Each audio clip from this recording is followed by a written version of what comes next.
الحمد لله وكفى وسلام على عباده الذين اصطفى أما بعد فقد قال الله تبارك وتعالى في القرآن المجيد والفرقان الحميد أعوذ بالله من الشيطان الرجيم بسم الله الرحمن الرحيم قل إن كنتم تحبون الله فاتبعوني يحببكم الله ويغفر لكم ذنوبكم والله غفور رحيم. وقال النبي صلى الله عليه وسلم من أحب سنتي فقد أحبني ومن أحبني كان معي في الجنة أو كما قال عليه الصلاة والسلام.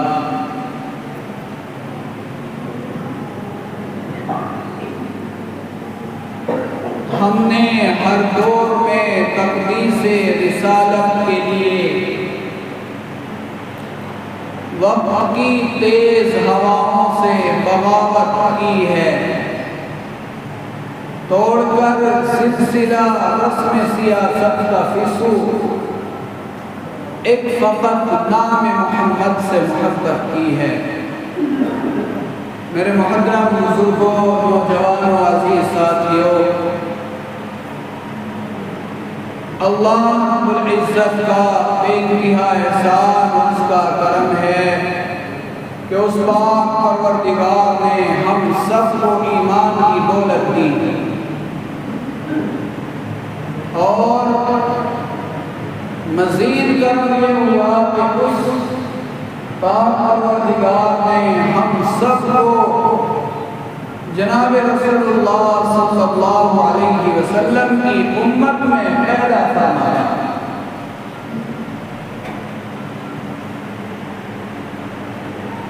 ہر ایک انسان دنیا کے اندر جو کلمہ لا الہ الا اللہ محمد رسول اللہ پڑھتا ہے، سب کا یہ دعویٰ اور یہ یقین ہے کہ میں آپ صلی اللہ علیہ وسلم سے محبت کرنے والا ہوں، آپ کا امتی ہوں، آپ میرے نبی ہیں۔ لیکن جو بھی کوئی شخص دنیا کے اندر دعویٰ کرے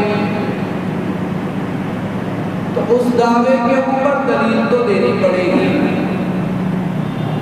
اس کو بتلانا پڑے گا کہ تجھے محبت کس طرح ہے، تیرے حالات سے، تیرے کردار سے، تیرے طور طریق، تیرے رہن سہن سے تو پتہ ہی نہیں چلتا کہ تو محمد صلی اللہ علیہ وسلم سے محبت کرتا ہے۔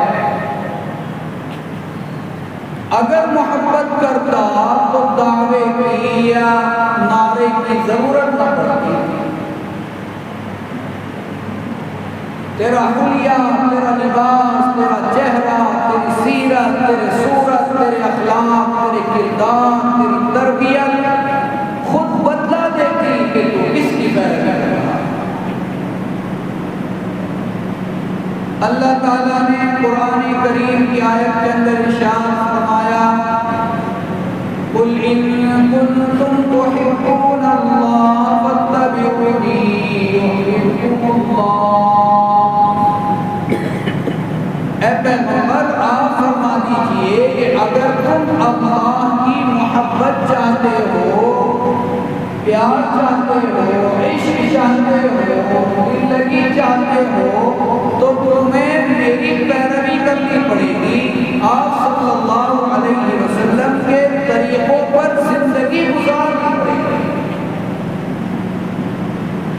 اور اگر زندگی گزرنے لگ جائے گی تو اللہ دو طرح کا انعام دے گا، یحببکم اللہ، اللہ بھی تم سے محبت کرنے لگے گا، پیار کرنے لگے گا۔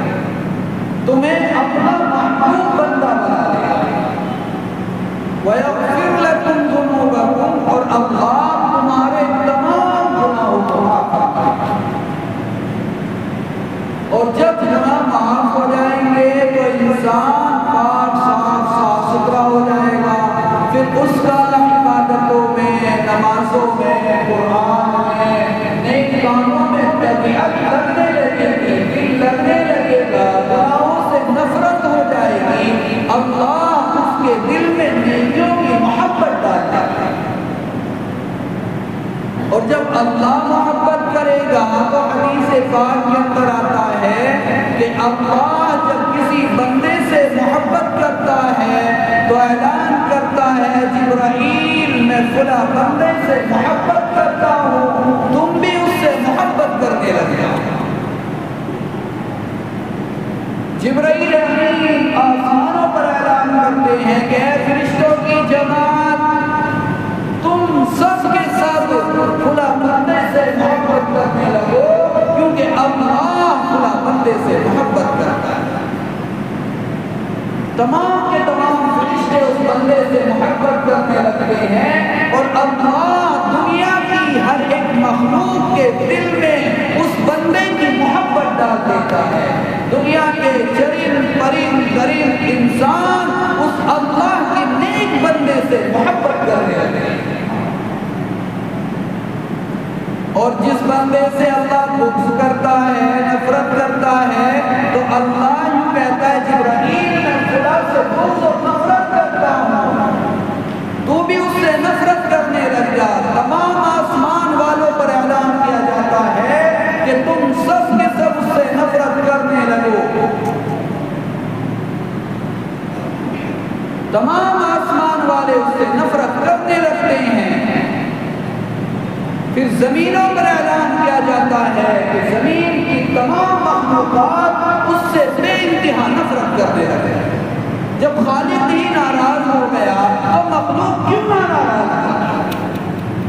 اس دنیا کا نظام، یہ کائنات، یہ سب کچھ اللہ کے قبضے قدرت میں ہے۔ وہ جس کے دل میں چاہے محبت ڈال دے، وہ جس کے دل میں چاہے نفرت ڈال دے۔ دلوں کے تار، دلوں کا نظام اس اللہ نے اپنے قبضے میں رکھا ہے۔ لیکن اللہ کی محبت تب حاصل ہوگی جب اس کے پیارے پیغمبر سے ہم محبت کرنے لگیں گے۔ یہ کیا بے وقوفی ہے، بار بار کہتا ہوں وہاں سنتیں پڑھنی چاہیے۔ جب بات شروع ہو جائے ہم یہاں سنتیں پڑھتے ہیں، بالکل یہاں کے لیے باندھیں گے، پورا برآمدہ خالی پڑا ہوا ہے، سنت نہیں پڑھ سکتے، بالکل بیٹھ کر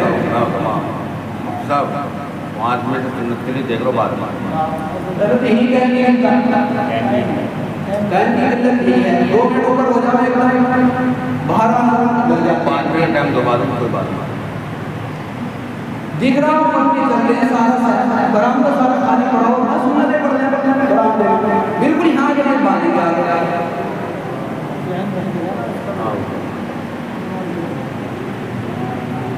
تمہاری نماز کی دقت ہو گئی، ہمیں یہاں کی دقت ہو گیا۔ آدمی مطالعہ کرتا آتا، دیکھتا آتا، کیا کچھ کہنا ہے نہیں کہنا، سارے کا سارا نظام ہوتا۔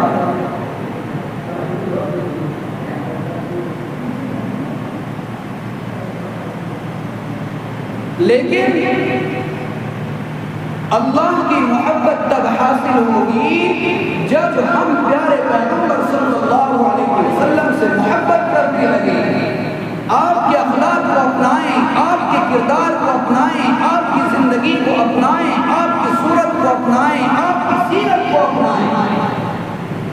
اللہ صورت یا حسب نسب کے اعتبار سے محبت نہیں کرتا، اللہ تو دلوں کے حال کو دیکھتا ہے، اللہ تو نیتوں کو دیکھتا ہے، اس کے اعمال کو دیکھتا ہے، اس کے کردار کو دیکھتا ہے۔ حضرت نبی اکرم صلی اللہ علیہ وسلم کے زمانے کے اندر ایک صحابی حضرت سعد اسود تھا، نہایت کالے کلوٹے، بہت بدصورت تھے۔ مکے کے اندر جس کے گھر کے اپنا رشتہ بھیجا سب نامنظور کر دیتے، کوئی بھی اپنی بیٹی دینے کے لیے تیار نہ ہوتا۔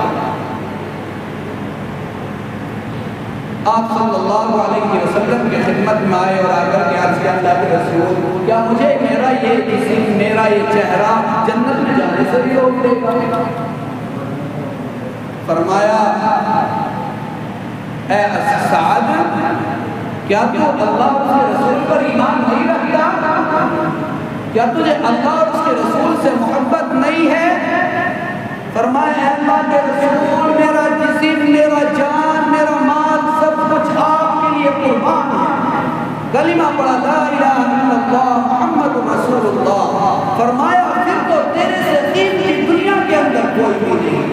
اور یوں کہا کہ جا جو مکے کا سب سے امیر، سب سے خوبصورت لڑکی اور سب سے زیادہ پڑھی لکھی سمجھدار ہے، جا میں حکم دیتا ہوں عمرو بن وہب ثقفی کے گھر جا اور جا کر کے کہہ دینا کہ مجھے محمد رسول اللہ نے نکاح کا پیغام لے کر کے بھیجا ہے، اور ان سے جا کر کے بتلا دینا۔ تو فوراً گئے، جا کر کے ماں باپ کو اطلاع دی، انہوں نے کہا کہ ہم کو یہ رشتہ منظور نہیں کرتے، ہماری بیٹی کہاں، تو کہاں کالا کلوٹا۔ اور ہے لوگوں، اس وقت کی بیٹیوں کی تربیت دیکھو، ان کا ایمان دیکھو کتنا مضبوط تھا، اندر سے دیکھ رہی، سارا ماجرا سن رہی۔ وہ جیسی جانے لگے فرمایا اے میرے والدین، آپ یہ کیا کر رہی ہیں؟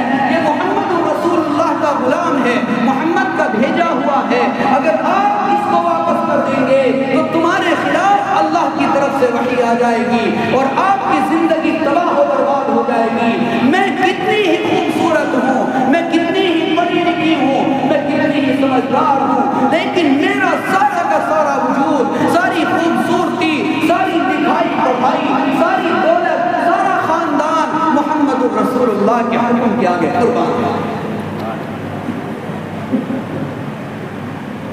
فوراً پیچھے پیچھے صحابی حضرت عمرو بن وہب ثقفی دوڑے ہوئے آئے، آپ صلی اللہ علیہ وسلم سے آ کر کے کہا اے اللہ کے رسول، غلطی ہو گئی، میں نے یہ سمجھا کہ جھوٹ بول رہے ہیں اور جھوٹ بول کر کے رشتہ لینا چاہ رہے ہیں۔ اس کے بعد میں حضرت سعد اسود رضی اللہ عنہ نے اپنی بیوی کے لیے سامان خریدنے کی تیاری کری، بازار گئے، جیسی بازار میں سامان خریدنے کے لیے پہنچے فوراً جہاد کا اعلان ہو گیا، آؤ اے لوگ اللہ کے راستے میں نکلو۔ سارا ختم کر دیا، سارے ارادے منصوبے پانی پھیر دیے۔ وہ خوبصورت نوجوان بیوی جو گھر پہ انتظار کر رہی تھی کہ میرا شوہر آئے گا، یہ شب زفاف ہے، اب سامان لے کر کے آئے گا، وہ شوہر وہیں پر سارے ارادوں کو ملتوی کرتا ہے، ختم کرتا ہے، فوراً اسی بازار کے اندر جہاد کے لیے تلوار، زرہ اور گھوڑا خریدتا ہے اور وہیں سے بغیر بتلائے فوراً جہاد کے لیے روانہ ہو جاتا ہے، اور جا کر سب سے پہلے جا کر کے اللہ کے راستے میں شہادت حاصل کرتے ہیں۔ اپنے چہرے کو چھپا کر کے جاتے ہیں کہ کہیں مجھے آپ صلی اللہ علیہ وسلم دیکھ کر واپس نہ بھیج دیں۔ اوہ، یہ شوق تھا، یہ جذبہ تھا، یہ محبت تھی۔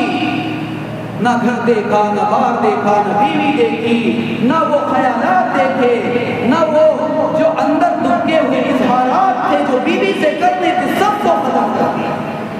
آپ صلی اللہ علیہ وسلم نے اپنے ران مبارک پر چہرے انور رکھا اور دیکھ کے ہی آنسو بہنے لگے۔ فرمایا اے اسود، اے سعد اسود، تو کامیاب ہو گیا۔ اور صحابہ کرام سے کہا اے میرے صحابہ، جاؤ جا کر کے عمرو بن وہب ثقفی سے کہہ دو کہ اللہ نے تمہارے سے زیادہ خوبصورت بیٹی سے اپنے یہاں پر ان کا نکاح کر دیا۔ میرے عزیزوں، نوجوانوں، آج دنیا کے اندر آپ صلی اللہ علیہ وسلم کی شان میں گستاخی ہوتی ہے، نازیبا کلمات کہے جاتے ہیں، لیکن یہ موقع کس نے دیا؟ یہ بات کس نے ان کے دماغوں کے اندر ڈالی کہ اس سے ہمارے دلوں کے جذبات کو ٹھیس پہنچتا ہے، ہمیں تکلیف ہوتی ہے؟ خدا کی قسم، ہمارے بد کرداروں نے دیا، ہماری بدعمالیوں نے دیا، ہماری بد اخلاقیوں نے دیا، ہماری سنتوں سے دوریوں نے دیا۔ ہم لوگ بظاہر دیکھیں مسجد میں بیٹھے لگے مسلمان ہیں، لیکن باہر نکل کر کے دیکھیں اعمال خراب، معاملات خراب، کردار خراب، اخلاق خراب، صورتیں خراب، سیرتیں خراب، ہمارے گھروں کی تربیتیں خراب ہیں۔ پھر کیا ہوتا ہے؟ جمعہ بھی چکھانی چکھا، جمعے میں آ گئے اور ویسے جب وہ خرافات ہوئیں گی، وہ ویلا ہوئے گا زندہ باد زندہ باد۔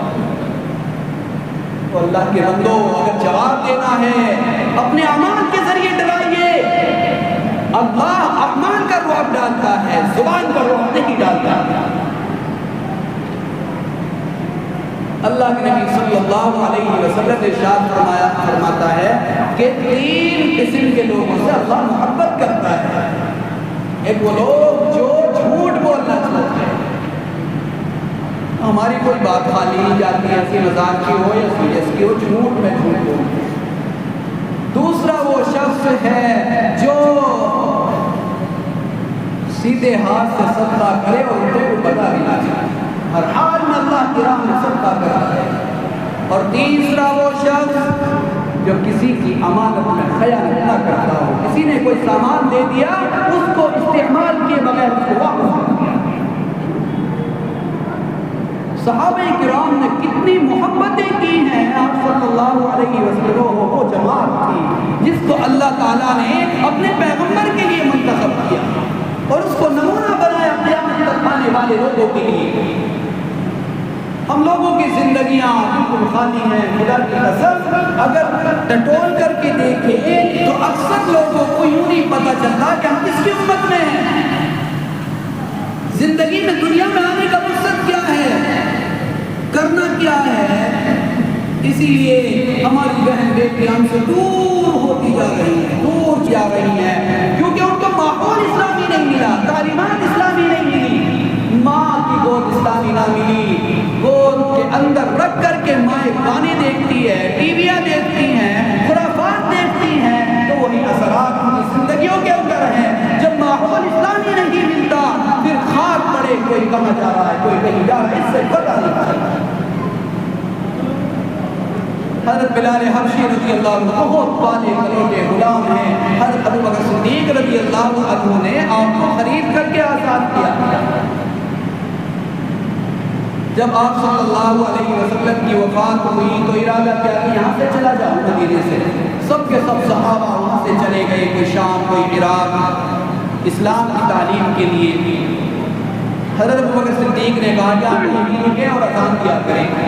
2 سال کے بعد حضرت ابو بکر کی بھی وفات ہو گئی، تو پھر ارادہ کیا کہ میں چلا جاؤں۔ حضرت عمر فاروق نے کہا کہ نہیں آپ رکیں، تو فرمایا اے عمر فاروق، مجھ سے پیغمبر نے فرمایا کہ بلال سب سے افضل عمل اللہ کے راستے میں جہاد کرنا ہے۔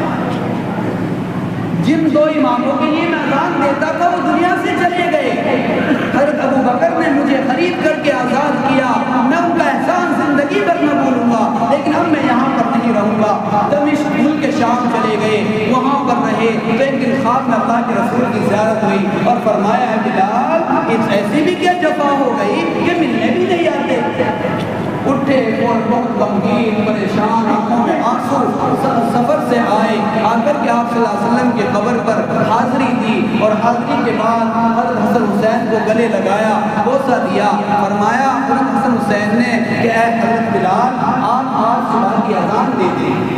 جیسے ہی صبح کی اذان دینا شروع کی، پورے مدینے کے اندر کوہرام مچ گیا، تمام کی تمام عورتیں اپنی چادروں سے نکل کر کے باہر آ گئی، مرد تمام حیران و پریشان ہو گئے، کیونکہ وہ تمام حالات جو بھول چکے تھے آپ صلی اللہ علیہ وسلم کے دور کے سب یاد آ گئے۔ کیا محبت تھی آپ صلی اللہ علیہ وسلم کی، ہر ایک ادا سے محبت تھی۔ میرے عزیزوں بزرگوں، وقت کی قلت کی وجہ سے صرف 2 بات کہنا چاہتا ہوں، ہم لوگ اپنی زندگیوں کو سنواریں۔ کسی کی کیا طاقت کہ کوئی آپ انسان میں گستاخی کر سکے، اگر کوئی آسمان پر تھوکے گا تو منہ پر ہی آ کر کے پڑے گا۔ آپ صلی اللہ علیہ وسلم کی شان بہت اعلیٰ و بالا ہے، لیکن ہم لوگوں کو اپنے کردار کو مضبوط کریں، اپنی زندگیوں کو اچھا بنائیں، اپنے بچوں میں اسلامی ماحول پیدا کریں، تاکہ پتہ چلے کہ یہ مسلمان ہے۔ زندہ باد کرنے سے کچھ نہیں ہوا کرتا، اپنی زندگیوں کو بدلنے سے حالات بدلتے ہیں۔ کیا کہتے ہیں کہ حالات اچھے نہیں چلے، جب دیکھیں گے ہم لوگ اپنے آپ کو جب بدلیں گے تب حالات بدلتے ہیں۔ ان اللہ لا یغیر ما بقوم حتی یغیروا ما بانفسہم، اللہ کسی قوم کی حالت اس وقت تک نہیں بدلتا جب تک وہ خود اپنے آپ کو بدلنے کا ارادہ نہیں کر لیتے ہیں۔ تو اس لیے میرے عزیزوں اپنے چہروں پر داڑیاں سجاؤ۔ آپ صلی اللہ علیہ وسلم دنیا کے اندر سب سے خوبصورت تھے، جب سب سے خوبصورت انسان کے چہرے پر داڑھی ہو تو بھلا وہ بدصورت کیسے ہو سکتا ہے؟ داڑھیوں کو سجاؤ، سنتوں کو اپناؤ، اخلاق کو اپناؤ، کردار کو بناؤ۔ چہروں پر چوٹیاں پڑ گئی، ایسے کھال کو اٹھا کر کے داڑیاں صاف کرتے ہو، خدا کی قسم چہرہ بھرے گا، خوبصورت لگے گا، سامنے سے رعب پڑے گا۔ یہ یہ مردانگی کی پہچان ہے، یہ جہاد کے موقع پر سامنے والے کافروں پر روح ڈالتی ہے۔ اور جب ہم اپنے اخلاق کو اچھا کر لیں گے، سیرت کو عمدہ کر لیں گے، یہ کیا لوگ ہیں، ان کو کوئی جانتا بھی نہیں، یا صلی اللہ علیہ وسلم کی وجہ سے ہی دنیا میں مشہور ہو جاتے ہیں، پتہ چلتا ہے کہ کوئی مہاراج بھی رہتا ہے۔ خدا کی قسم میں ان سے بھی کہنا چاہتا ہوں، ہم لوگ بڑے کتنے اعمال سے دور ہیں، لیکن آپ صلی اللہ علیہ وسلم کی عزت، آپ کی عزت، ہم اپنی جان، اپنے مال سب چیز سے بہت اعلیٰ اور عرفہ ہے۔ ہم اپنی جان کی پرواہ نہیں، اپنے مال کی پرواہ نہیں، اپنی عزت کی پرواہ نہیں۔ ہمارے لیے سب سے زیادہ عزیز جن کی وجہ سے ہمیں ایمان ملا، زندگی ملی، یہ دنیا ملی، یہ دنیا کا وجود ملا، وہی ہمارے لیے سب کچھ ہے۔ ہم ان کے بغیر ہمارا کچھ بھی نہیں، نہ دنیا میں ہے نہ آخرت میں ہے۔ اس لیے یہ بھول یہ دماغوں سے نکال دے کہ ہم لوگ مجبور ہیں، لاچار ہیں، اللہ کے یہاں دیر ہے۔ کبھی ایسا نہیں ہو سکتا کہ اللہ کے یہاں سے کوئی کسی کا بلاوا نہ آئے۔ خدا کی قسم جب کسی کا بلاوا آ جاتا ہے، کوئی کتنا بڑا پہلوان ہو، طاقتور ہو، وہ اللہ کی ماں کے سامنے نہیں ٹک سکتا۔ اس لیے میرے عزیزوں نوجوانوں، اپنی زندگیوں کو آپ صلی اللہ علیہ وسلم کی سنتوں کے مطابق ڈھالے، اپنے اعمال کو اچھا کرے، کردار کو اچھا کرے، اپنی بہن بیٹی بیویوں کی زندگیوں کو سنتوں کے مطابق چلانے کی کوشش کرے، ان کی تربیتیں اچھی کرے، ان کو بتلائیں کہ ہم اسلامی ماحول میں رہنے والے ہیں، ہمارا کلمہ لا الہ الا اللہ محمد رسول اللہ ہے، میرا پیغمبر محمد رسول اللہ ہے، جن کی وجہ سے کائنات بنائی گئی۔ جب ان کو ماحول کا علم ہوگا تو خدا کی قسم وہ غیروں کی طرف نہیں جائیں گی، یا وہ غیروں کی طرف نہیں جائے گا۔ اللہ پاک مجھے اور ہم سب کو عمل کی توفیق عطا فرمائے۔